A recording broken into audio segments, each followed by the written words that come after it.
Your favorite ventilation industry mockery maker. Back again with, as you may have guessed, a beauty from Dayton.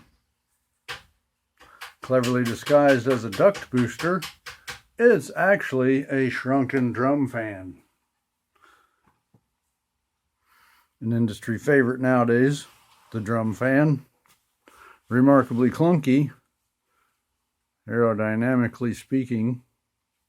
But anyway, this thing's actually a duct booster. It was in a cooking facility of a VFW building that had been sold and was being remodeled into an office complex or some such boring thing. I got this from there and those two centrifuge exhaust fans that mount on a roof and look like an aluminum mushroom, among other things, which may well yet show up here. But in any case, today, this thing, so as to overcome the clunkiness of its aerodynamic setup, I have flattened out somewhat the propeller aspect of the blade, enhanced the impeller aspect of the blade, and tinkered around with the anti-overload, causing it to have stronger suction and pretty modest output, but of course above factory design, because of course, what else am I going to do with the fan? So let's see it run. This is the Dayton. I've got to figure out a better way to convey this information. Anyway, there you go. Model number, blah, blah, blah, number crunching, silly stuff. 40th horsepower, 1500 RPMs, which is 50 RPMs slower than the norm of this type motor. 5/16 bore, 3-blade, so on and so forth. Yeah, forget all that, because it scarcely applies after I go and screw around with it. Let's see it go.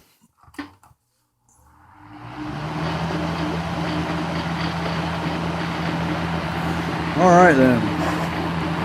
I'll do the audible airflow meter, which makes a horrible racket that used to get on my nerves and still kind of does, but it was pointed out to me earlier on that, and I've considered it clever, really, using that noise to gauge the airflow. So let's see what it does.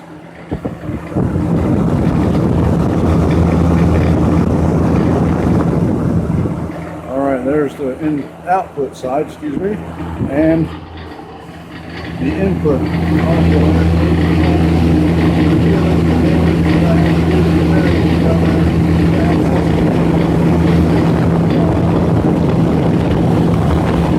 Okay, enough of that racket. Now let's do another test. Sorry about that.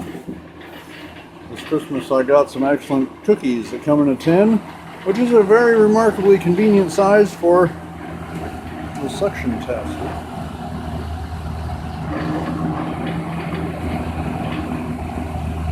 That pulls pretty hard. Probably a 3/4 pound or more of pull. Not so much propulsion side, but anyway, in a duct, no one would even know it was there, so it can be moderate performer. Of course, if it moves too much air, it will make the air coming out of the duct cooler, which would be advantageous in the summer, but no other time. So, okay, shut it off.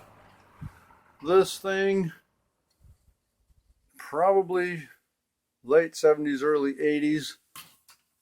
Oh, wait a minute, I just spoiled the spin down time. My fault. Okay, anyway. Yeah, the back bearing was froze up solid. I thawed it. It fought me at every turn, but it caved. They usually do.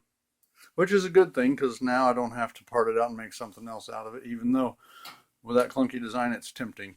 Anyway, you can tell by the clamps on the motor, which replace the through bolts, which does away with versatility which makes money for the industry and props up the bogus Federal Reserve economy.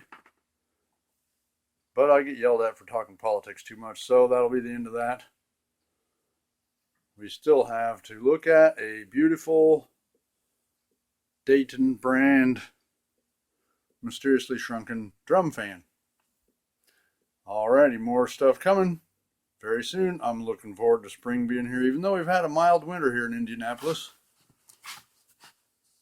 Not much doing on fans, even if it's unseasonably warm. That's fixing to change. By the grace of God, hallelujah. Check back real soon. Much more to come. I will make certain of that. Thank you for watching. Contraband Fan out.